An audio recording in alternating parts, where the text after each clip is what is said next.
Now circular flow model in 3 sector economy, 3টে sector economy বলতে আমরা কি বোঝাতে চাইছি? আমরা বোঝাতে চাইছি যে এখানে শুধুমাত্র হাউস হোল্ড আর ফার্ম থাকবে না। এখনও অবধি আমরা এতটা পড়েছি যে শুধুমাত্র হাউস হোল্ড আর ফার্মকে নিয়ে আমরা সার্কুলার ফ্লো অফ ইনকামের মডেলটা পড়তাম। এবার আমরা হাউস হোল্ড আর ফার্মের সাথে সাথে গভর্নমেন্টকেও ইনক্লুড করব। Okay, now government is another sector which is coming into the play and they will also play some crucial roles in the economy.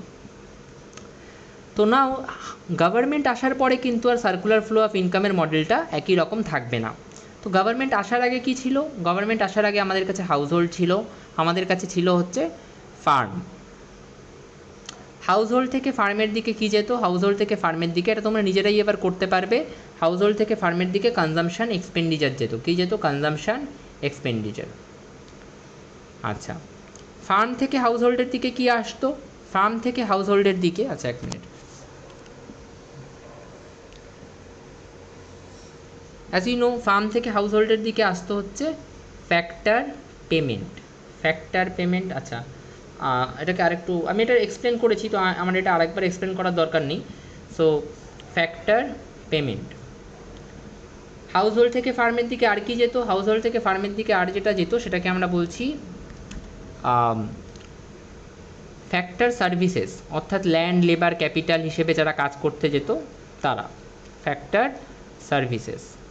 এবং ফার্ম থেকে হাউস হোল্ডের দিকে আর কি যেত? ফার্ম থেকে হাউস হোল্ডের দিকে আর যেটা যেত সেটা হচ্ছে ফ্যাক্টর পেমেন্ট হয়ে গেছে ফ্যাক্টর সার্ভিসের বদলে goods and service. Goods and service, পুরো বিষয়টা আমাদের কাছে অলরেডি পরিষ্কার। আমি আগেরটাই গুডস অ্যান্ড সার্ভিস তো বলেছিলাম নিশ্চয়ই, পুরোটাই আমি আগেরটায় বলেছি, আর একবার দেখে নিই তাও।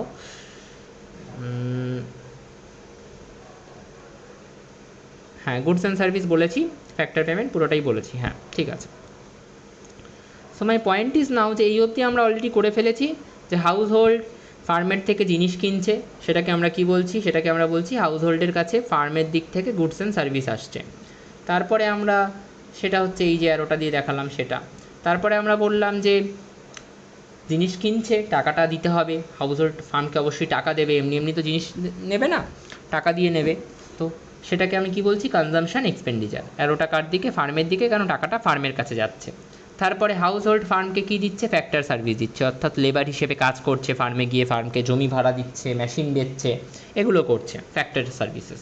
আর ফার্ম আবার হাউস হোল্ডকে কী দিচ্ছে? ফ্যাক্টর পেমেন্ট, অর্থাৎ ওই লেবার হিসেবে যারা কাজ করছে, জমি যারা ভাড়া দিচ্ছে, ল্যান্ড, ক্যাপিটাল, মেশিন যারা ভাড়া দিচ্ছে তাদেরকে পেমেন্ট করছে।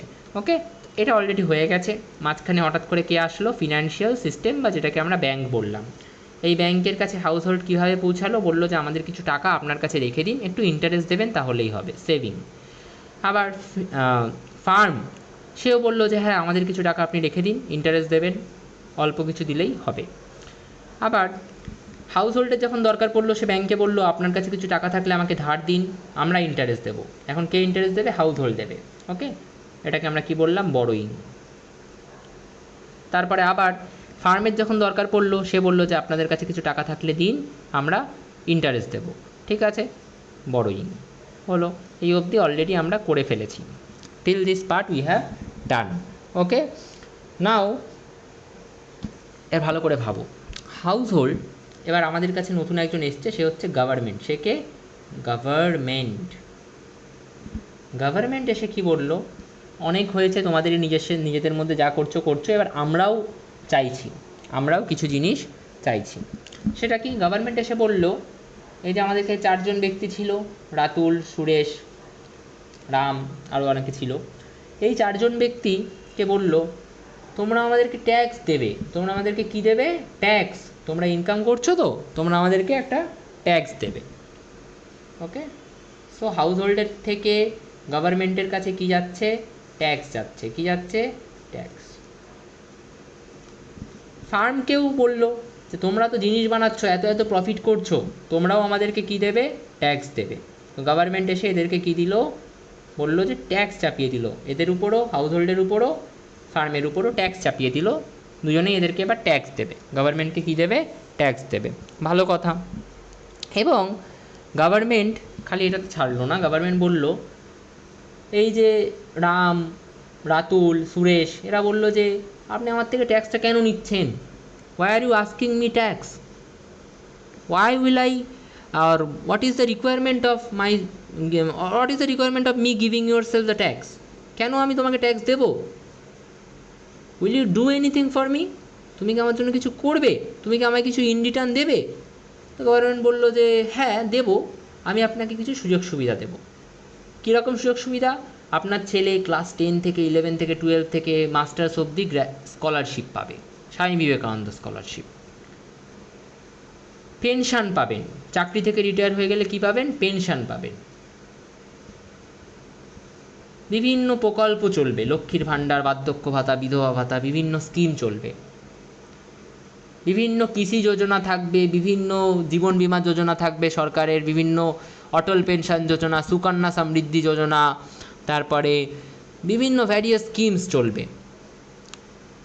তারপরে গ্রামীণ আবাস যোজনা, ঘর দেওয়া হবে গ্রামে গ্রামে। এরকম বিভিন্ন সুযোগ সুবিধা আমরা আপনাকে দেব। তো গভর্নমেন্ট হাউস হোল্ডকে কী বললো? এরকম বিভিন্ন সুযোগ সুবিধা আমরা আপনাকে দেব। তো এবার হাউস হোল্ডের দিকে টাকা গাওয়া স্টার্ট করলো, এবং এই টাকাটা যে গেল, এই টাকাটাকে আমরা কি বলছি? এই টাকাটাকে আমরা বলছি ট্রান্সফার পেমেন্ট। কি বলছি? Transfer payment. কে দিচ্ছে? গভর্নমেন্ট। কাকে দিচ্ছে? হাউস হোল্ডকে। ট্রান্সফার পেমেন্টের মধ্যে কি কি আসে? ট্রান্সফার পেমেন্টের মধ্যেই যা যা বললাম, স্কলারশিপ, গভর্নমেন্ট হসপিটালে free treatment, pension, Sukanya Samriddhi Yojana, অটল পেনশন যোজনা, বিভিন্ন স্কিমস, বার্ধক্য ভাতা, লক্ষ্মীর ভাণ্ডার, সবুজ সাথী, রূপশ্রী, যুবশ্রী, মানে আমাদের রাজ্যে তো প্রচুর আছে। স্টিল ট্রান্সফার পেমেন্ট দেব, এই জিনিসগুলো দেওয়া হবে। এটা কি? Transfer payment. এর মধ্যে কী কী আছে আমি অলরেডি বলে দিলাম, তোমরা চাইলে নোট করে নিতে পারো, আমি আর লিখছি না। এবং এই transfer payment, it is the transfer payment. এটার একটা বৈশিষ্ট্য আমি বলে রাখি, পরবর্তীতে তোমাদের কাজে লাগতে পারে। ট্রান্সফার পেমেন্ট এমন একটা পেমেন্ট যেটার বদলে গভর্নমেন্ট কোনো দিন কিছু আশা করতে পারে না। গভর্নমেন্ট জানে যে এই টাকাটা আমার কাছে আর ফেরত নাও আসতে পারে। কীরকমভাবে? স্কলারশিপের কথাটা যদি তাও বাদও দিই, পেনশন, গভর্নমেন্ট জানে যাকে আমি পেনশন দিচ্ছি সে একসময় আমার হয়ে কাজ করেছে, কিন্তু এখন সে আমাকে আর কোনো কাজ করে দেবে না, সে আর কিছু নতুন প্রোডাকশান করে দেবে না, নতুন কোনো আইডিয়া জেনারেট করে দেবে না, নতুন কিছু আমাদের দেশকে সে দিয়ে যাবে না, নতুন কোনো রিকভারি বা নতুন কোনো ডিসকভারি, নতুন কোনো ইনভেনশন সে আমাকে আর করে দিয়ে যাবে না। তো গভর্নমেন্ট জানে এই পুরো টাকাটা আমার নষ্ট হচ্ছে, I am not going to get a single penny out of this, but still government এই টাকাটা দেয়। গভর্নমেন্ট জানে যে সবুজ সাথী যে যাদেরকে সাইকেল দিচ্ছে, they are not going to do anything. I mean still এই প্রকল্পগুলোকেও আলাদা করে রাখা যেতে পারে, তাও কিছু প্রোডাক্টিভ ব্যাপার এগুলো থেকে হতেও পারে যে সবুজ সাথী সাইকেল যাদেরকে দেওয়া হলো তারা পরবর্তীতে অনেক বড় কোনো কাজ করলো, এবং করেও অনেকে। পয়েন্ট ইজ এটা নয় যে তারা কিছু করলো, পয়েন্ট ইজ গভর্নমেন্ট এটা এক্সপেক্ট করতে পারে না যে তারা কিছু করবে। মানে গভর্নমেন্ট এই টাকাটা দেওয়ার সময় কখনো এই হিসাব করে টাকাটা দিতে পারে না বা দেয় না যে এরা পরবর্তীতে আমাকে কী দেবে, এই হিসাবটা গভর্নমেন্ট করে না। বোঝা গেল? গভর্নমেন্ট কোনো দিন এই হিসাবটা করে না যে এই যাদেরকে টাকা দিচ্ছি তারা আমাকে কি কোনো প্রোডাক্টিভ কিছু ফিরিয়ে দিচ্ছে, না, সেই হিসাবটা গভর্নমেন্ট করতে পারে না বা করে না। ওকে, এটা ট্রান্সফার পেমেন্টের একটা বড় ক্রাইটেরিয়া। কখনো যদি কেউ জিজ্ঞেস করে যে ট্রান্সফার পেমেন্ট মানে কি, বলবে ট্রান্সফার পেমেন্ট হচ্ছে সেই পেমেন্ট যেটার বদলে গভর্নমেন্টের কোনো এক্সপেকটেশন থাকে না যে আমার প্রোডাক্টিভিটি কোনোভাবে ইনক্রিজ করবে। যাদেরকে এই পেমেন্টটা দেওয়া হয় তারা প্রোডাক্টিভিটি ইনক্রিজ করবে, সেটার কোনো এক্সপেকটেশন গভর্নমেন্টের থাকে না। তার মানে কিন্তু তোমরা এটা ভেবো না যে তোমরা স্কলারশিপ পাচ্ছ এবং তোমরা কোনো রকমভাবে প্রোডাক্টিভ কোনো কাজ করবে না, গভর্নমেন্ট ভাবছে যে তোমরা কোনো প্রোডাক্টিভ কাজ করবে না, এমনি তোমাদেরকে স্কলারশিপ দিয়ে দেওয়া হলো না। আমি কি বলছি, তোমরা হয়তো প্রোডাক্টিভ কাজ করবে, অবশ্যই করবে, কিন্তু গভর্নমেন্ট এই হিসাব করে এটা দেয় না। তোমাদের মধ্যে ধরো 3 জন কাজ করলো প্রোডাক্টিভ, 2 জন ধরো প্রোডাক্টিভ কাজ করলো না, গোল্লায় চলে গেল, গভর্নমেন্ট 5 জনকেই এই ট্রান্সফার পেমেন্টটা দেবে। গভর্নমেন্ট এই হিসাবটা করবে না যে এদের মধ্যে কে প্রোডাক্টিভ কাজ করছে কে প্রোডাক্টিভ কাজ করছে না, এই হিসাবটা গভর্নমেন্ট করতে পারে না, করে না। বোঝা গেল? মানে পেনশনের ক্ষেত্রে ডিরেক্টলি দেখতে পারো ওই লোকগুলো তো আর কোনো প্রোডাক্টিভ কোনো কাজ করবে না দেশের হয়ে, তাও তারা টাকা পাচ্ছে মাস গেলে, বিকজ ট্রান্সফার পেমেন্টটা সেই বেসিসের উপরই দাঁড়িয়ে আছে, সেই ফান্ডামেন্টালের উপরই দাঁড়িয়ে আছে। I hope it is clear. এবং ট্রান্সফার পেমেন্ট গভর্নমেন্ট শুধু হাউস হোল্ডকে দেয় না, ফার্ম যখন ট্যাক্স দিচ্ছে ফার্মও বলে আমাদের কি সুযোগ সুবিধা দেবেন, তখন বলে হ্যাঁ তোমাদের জন্য ট্রান্সফার পেমেন্ট আছে, তোমাদেরকেও আমরা বিভিন্ন সুযোগ সুবিধা দেব, এবং সেটাকেও কি বলা হচ্ছে, সেটাকেও বলা হচ্ছে ট্রান্সফার পেমেন্ট। বিজনেসে সুযোগ সুবিধা দেয় গভর্নমেন্ট, লোন দেয় অনেক সময়, ফ্রি সেইস করে দেয়, ইকোনমিক জোন বানিয়ে দেয়, বিজনেস অপরচুনিটিস খুলে দেয়। সো তাদেরকেও ট্রান্সফার পেমেন্ট দেওয়া হয়ে থাকে, ঠিক আছে। এবং গভর্নমেন্ট আর কি করে, গভর্নমেন্টের লেনদেন এই ফিনান্সিয়াল সিস্টেমের সাথেও চলে, এই ব্যাঙ্কগুলোর সাথেও চলে। কিভাবে? ফিনান্সিয়াল সিস্টেমের ধরো টাকা শেষ হয়ে গেছে, এই আমরা একটা সিচুয়েশানে পড়েছিলাম, যাই হোক, ধরো ফিনান্সিয়াল সিস্টেমের কাছে টাকা শেষ হয়ে গেছে, ওরা গভর্নমেন্টকে বলছে দেখুন আমাদের কাছে আর টাকা নেই, আমরা বিজনেস করতে পারছি না বা আমরা কিন্তু আর চালাতে পারছি না। গভর্নমেন্ট কি বলবে? গভর্নমেন্ট বলবে যে আপনাদের কাছে টাকা নেই, একটা কাজ করুন, গভর্নমেন্টের নিজস্ব একটা ব্যাংক আছে, কি নাম? আরবিআই। এই আরবিআই আমাদের যে নিজস্ব ব্যাংক, এখান থেকে আপনি টাকা নিন, নিয়ে চালান, আপাতত চালান, পরে ইন্টারেস্ট সহ টাকাটা ফেরত দিতে হবে। তো তখন ফিনান্সিয়াল সিস্টেমের থেকে, তখন আরবিআইয়ের থেকে লোন কে নেয়? ফিনান্সিয়াল সিস্টেম, মানে বিভিন্ন ফিনান্সিয়াল যে ব্যাংক আছে, এসবিআই বা পাঞ্জাব ন্যাশনাল ব্যাংক, এইচডিএফসি, বিভিন্ন যে private sector public sector bank আছে, সেগুলো লোন নেয়। কার থেকে? গভর্নমেন্টের থেকে, বা বলতে পারো আরবিআইয়ের থেকে, গভর্নমেন্টের যে একটা শাখা আরবিআই, তার থেকে। তাহলে এই টাকাটা কার কাছে যাচ্ছে? ফিনান্সিয়াল সিস্টেমের কাছে যাচ্ছে, তাই অ্যারোটা ফিনান্সিয়াল সিস্টেমের দিকে। কার থেকে যাচ্ছে? গভর্নমেন্টের থেকে। আবার গভর্নমেন্টের দরকার পড়লে গভর্নমেন্ট বলতেই পারে এসবিআইকে যে আমার 500 কোটি টাকা ফেরত দিন, বা আমার আপনার থেকে এবার টাকা লাগবে, ফেরত আমাকে টাকা দিন, আরবিআই বলতেই পারে। তখন কিন্তু আবার ফিনান্সিয়াল সিস্টেম বা ব্যাংক, পোস্ট অফিস, এরা গভর্নমেন্টকে টাকা দেবে, এরা গভর্নমেন্টকে লোন দেবে। কখনো ভেবো না আরবিআই বাবা বা আরবিআই সব থেকে সুপেরিয়ার বলে আরবিআই লোন নেয় না। আরবিআইও কিন্তু বিভিন্ন সময় বিভিন্ন ব্যাংকের থেকে লোন নেয়, SBI, Punjab national bank, HDFC নেয়। তাহলে গভর্নমেন্টের কাছেও লোন আসে ফিনান্সিয়াল সিস্টেমের থেকে, রাইট? তো আশা করি এই পুরোটা বোঝা গেছে। এবং এই পুরোটাকেই আমরা কি বলছি? তিনটে সেক্টরকে মিলিয়ে সার্কুলার ফ্লো অফ ইনকাম কীরকম দেখতে হয়, 3 সেক্টর। এবার এই তিনটে সেক্টরের মধ্যে ইনজেকশন আর লিকেজের কনসেপ্টটা কী, নিজেরা ভাবার চেষ্টা করো যে কোন কোন টাকাগুলো ইকোনমি থেকে বেরিয়ে যাচ্ছে। প্রথম যে টাকাটা ইকোনমি থেকে বেরিয়ে যাচ্ছে সেটা হচ্ছে সেভিংস। সেটা কি? সেভিংস। এই টাকাটা আর কোনো দিন ইকোনমিতে ঘুরছে না, এই সেভিংটা ইকোনমি থেকে ঘুরছে না, আমরা সেটা অলরেডি দেখতে পেয়েছি, আমরা সেটা অলরেডি জানি যে এই টাকাটা কিন্তু আর ঘুরছে না, ইকোনমিতে আর নেই। আচ্ছা, আর কেউ বলতে পারবে আর কোন টাকাটা বেরিয়ে যাচ্ছে, এই সার্কুলার ফ্লোতে ঘুরে ঘুরে চলছে না, ঘুরছে না সার্কুলার ফ্লোর মধ্যে? Borrowing, tax, transfer payment, consumption expenditure, factor service, এর মধ্যে কোনটা বলো তো আর ঘুরছে না, সার্কুলার ফ্লো অফ ইনকামের মধ্যে আর ফিরে আসছে না? ট্যাক্স। Very good, tax. অনেকে বলতে পারে ট্রান্সফার পেমেন্টও তো হতে পারে, কিন্তু বলে রাখি ট্রান্সফার পেমেন্ট কেন হবে না? ট্রান্সফার পেমেন্ট কিন্তু গভর্নমেন্ট হাউস হোল্ডকে দিচ্ছে, পেনশন, স্কলারশিপ, তুমি ওই টাকাটা নিয়ে কী করছো? তুমি ওই টাকাটা নিয়ে ঘুরতে চলে যাচ্ছ, খেতে যাচ্ছ, বই কিনছো, ল্যাপটপ কিনছো, তাহলে ওই টাকাটা তো এই ফ্লোতেই ঘুরছে। কোন ফ্লোতে? এই কনজামশন এক্সপেন্ডিচারের এই লাইনে ঘুরছে ওই টাকাটা, তাই না?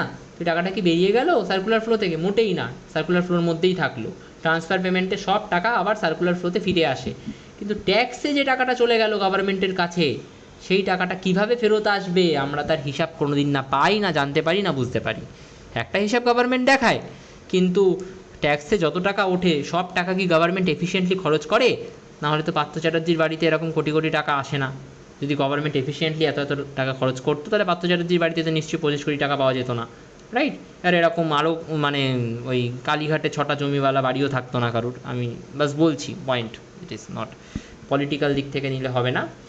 পয়েন্ট ইজ যে ট্যাক্সের টাকাগুলো কোথায় যায় উই ডোন্ট নো দ্যাট। হ্যাঁ, দেখতে পাচ্ছি কিছুটা ট্রান্সফার পেমেন্ট হয়ে আসছে, কিন্তু পুরোটা আসছে কি না বা কতটা আসছে, কীভাবে আসছে, সার্কুলার ফ্লো অফ ইনকামে তার হদিশ পাওয়া যায় না। That is a big problem.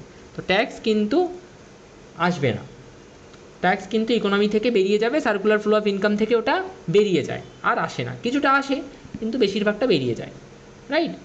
তো লিকেজ বলতে এখানে কি, সেভিং তো ছিলই, আগেই জানতাম, প্লাস ট্যাক্স। ট্যাক্সও কী করছে? সার্কুলার ফ্লো অফ ইনকামের যে ভলিউমটা, যে ফ্লোটা, সেটাকে কমিয়ে দিচ্ছে, কারণ ওই ট্যাক্সের টাকাটাও ফ্লো থেকে বেরিয়ে যাচ্ছে, তো ভলিউমটা কমে যাচ্ছে। তো লিকেজে এখন কী কী অ্যাড হলো? আগে লিকেজের মধ্যে আমরা দেখেছিলাম খালি সেভিং, এখন saving plus tax. Okay, this is the leakage. ইনজেকশানের কথায় যদি আসি, ভালো করে লক্ষ্য করো, ইনজেকশান। আচ্ছা, একটা জিনিস, ট্রান্সফার পেমেন্ট,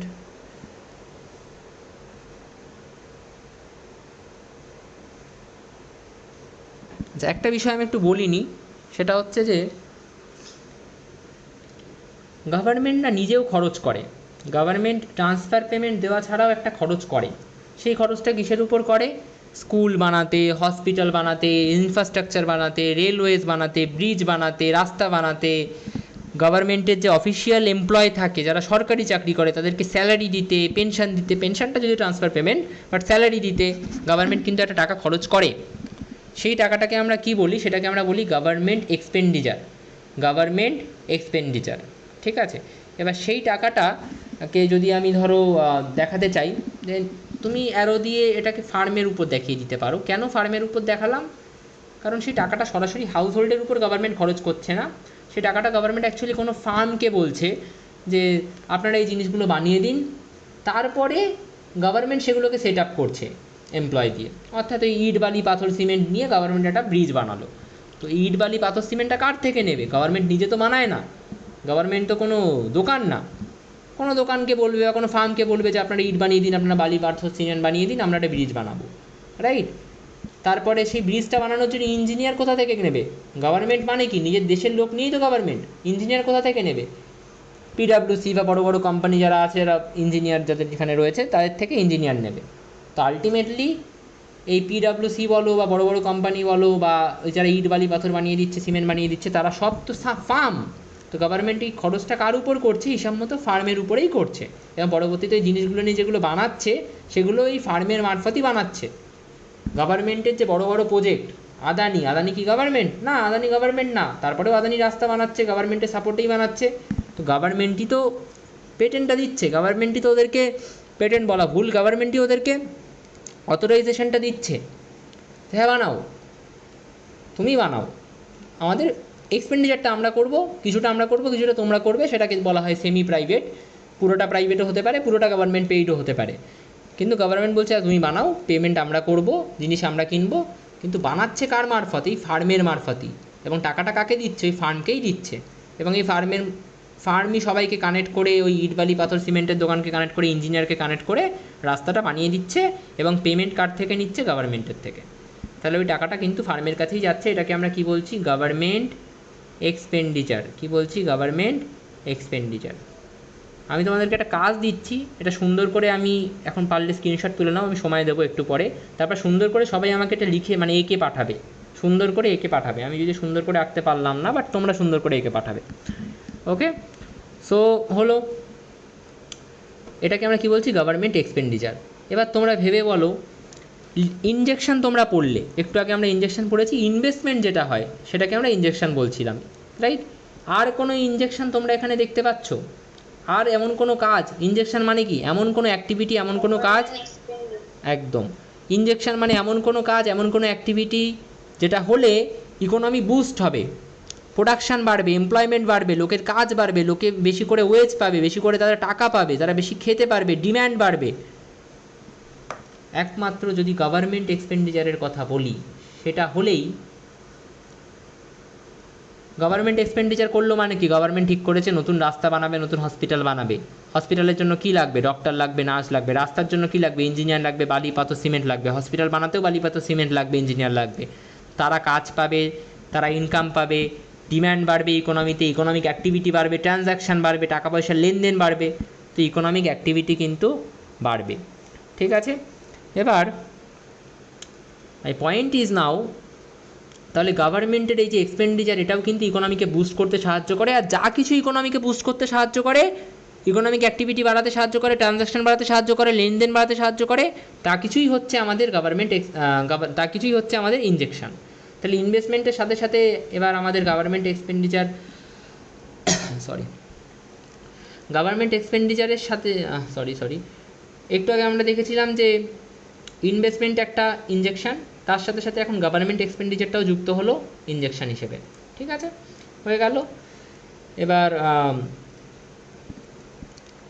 একটু আগে আমি বলেছিলাম আমি 1000 টাকা ইনকাম করি, 800 টাকা আমি কনজামশন করি, 200 টাকা আমি সেভিং করি। এখন গভর্নমেন্ট বলছে যে আমাকে ট্যাক্স দেবে না। Where is my tax? আমাকে ট্যাক্স না দিয়ে তুমি 200 টাকা সেভিং করছো, 800 টাকা ইনকাম করছো, বিরাট ব্যাপার। তো এখন আমাকে গভর্নমেন্টকেও ট্যাক্স দিতে হবে। তো হয় আমাকে ইনকাম থেকে কমাতে, এই কনজামশন থেকে কমাতে হবে, নয় সেভিং থেকে কমাতে হবে। ধরো আমি কথার কথা বললাম যে আমি ইনকাম এই কনজামশান থেকেই 700 টাকা করে দিলাম, সেভিং 200 টাকা থাকলো, আর ট্যাক্স দিলাম 100 টাকার। তাহলে কনজামশান, সেভিং আর ট্যাক্স যোগ করলে কি হচ্ছে 1000 টাকা, অর্থাৎ আমার টোটাল ইনকাম ওয়াই। তাহলে টোটাল ইনকাম ওয়াই সমান সমান কি সি প্লাস এস প্লাস টি। ঠিক আছে, লিকেজ বলে দিয়েছি, ইঞ্জেকশন বলে দিয়েছি। লিকেজ আর ইঞ্জেকশন ইকুয়াল হয় সেটাও আগের চ্যাপ্টারে আগের পোর্শনে আমি বুঝিয়ে দিয়েছি লিকেজ আর ইঞ্জেকশন কীভাবে ইকুয়াল হয়। S plus T equals to I plus G. S plus T কি লিকেজ যেটা বেরিয়ে যাচ্ছে, আই প্লাস জি কি ইঞ্জেকশন যেটা ইকোনমিকে বুস্ট করছে, ইকোনমিক অ্যাক্টিভিটিটাকে ধরে রাখতে সাহায্য করছে। ট্রিপল আইডেন্টিটিটা আমরা কীভাবে লিখবো এখানে দেখো, ইনকাম সমান সমান আমি কি লিখতে পারি সি প্লাস এস প্লাস টি, যেটা আমি লিখলাম। এবার একটু আগে আমরা এখানে দেখলাম এই লিকেজ আর ইঞ্জেকশন সবসময় সমান হয়, অর্থাৎ এস প্লাস টি সমান সমান হয় আই প্লাস জি। তাহলে এস প্লাস টি এর জায়গায় আমি লিখে দিতে পারি আই প্লাস জি, তাহলে ইকুয়েশনটা হয়ে যাবে Y equals to C plus I plus G. C plus S plus টিও ওয়াইয়ের সমান, সি প্লাস আই প্লাস জিও ওয়াইয়ের সমান। তাহলে আমি এখানে ট্রিপল আইডেন্টিটিতে কী লিখতে পারি, C plus S plus T মাঝখানে Y equals to C plus I plus G. কারোর কোনো ডাউট এখানে থাকার কথা না। So this is the triple identity in case of 3 sector model. কারোর কোনো ডাউট থাকলে আমাকে বলো, otherwise it is 2 minute break, then আমরা 4th সেক্টর ইকোনমিটা করবো, then will end up the chapter.